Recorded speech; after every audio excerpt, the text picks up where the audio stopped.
He loved his flowers. He loved his animals. Why are you laughing? Did you ever walk in at one of those teary-eyed moments and the pastor kind of talked to you, come in? And there he is feeding a rooster popcorn off his shoulder into the rooster's mouth, and then even putting a piece of popcorn between his lips and having the rooster actually literally take it out of his lips. Only pastor. He was precious. He was endearing.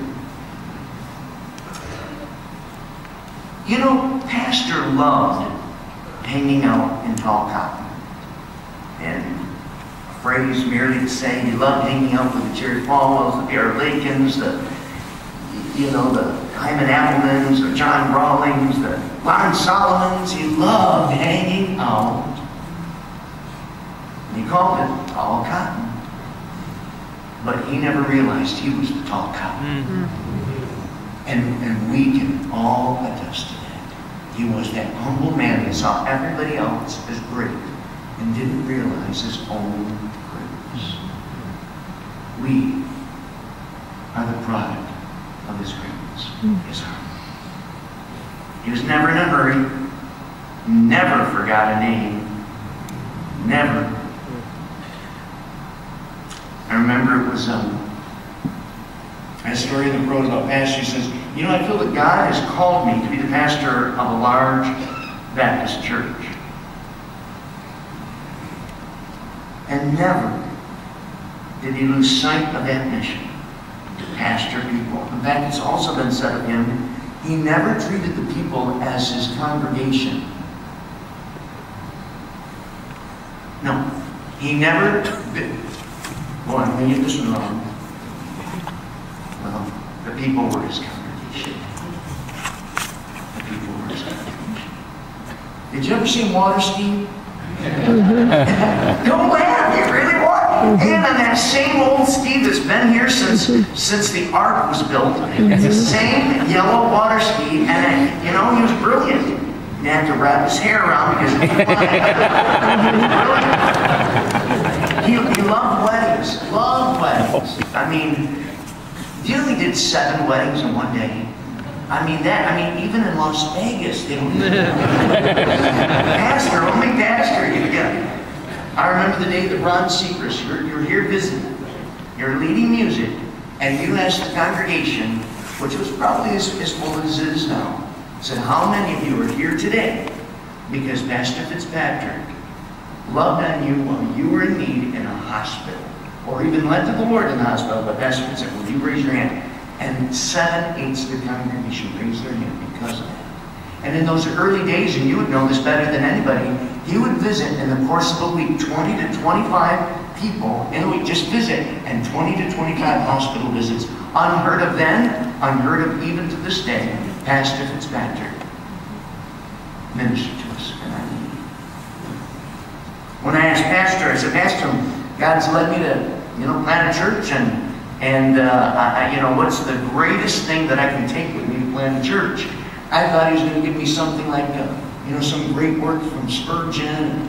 I was waiting for this advice, and he said, come with me, Ken. Went into his office, anticipating, excited. He gave me his bubblegum machine. If you're going to be a pastor, you got to love on children, and so, he was right. Kids would out lying out in his office with that bubble, waiting for that bubblegum machine. He's having a hard time in heaven right now. He's always looking for a bargain. Always looking for a bargain.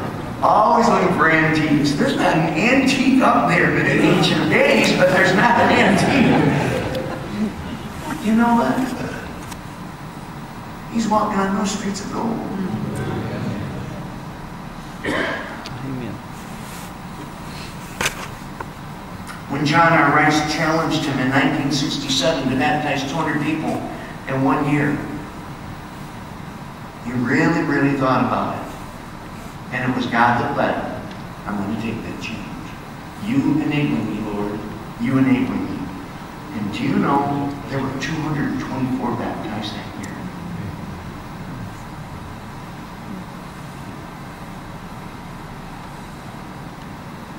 when I asked Pastor if I could take a trip to Phoenix, Arizona, to trust God for something, he looked at me and he said, I'll fly you out there. Never forget it. He said, do something so big that you can never be blamed for it. Do you know what? He has done something so big all his life. It was really God, wasn't it?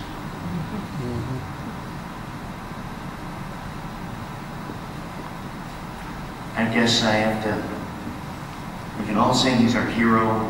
He truly is our pastor. But maybe Anne Ellen Elmendorf, who couldn't be here, said it best when she said, you know, his greatest attribute was winning souls, but then making them into a real family.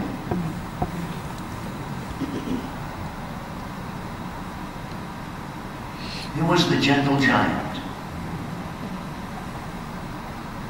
When Elijah was in such depression, he went to the cleft of a rock, and it was a storm, a fire. The earth was shaking, and God wasn't in any of those. It was in that still small voice. And Pastor Fitzpatrick has always been that still small voice. Nelson Keener said, the most humble, unassuming pastor I've ever known. Bob Smith, in fact, one of your students, Lois, and with the college and career at Old Riverdale, University of Maryland students, said Pastor Fitzpatrick had a quiet way of shouting. Never seems busy, hurried or frustrated, yet he's always working and making calls, ministering to people in their homes.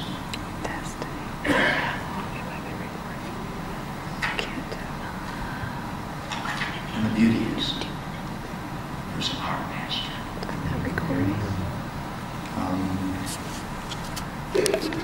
My son Sean put something on Facebook and simply said something to that pastor. He's the only man I know that you can say pastor, and that's all that's necessary.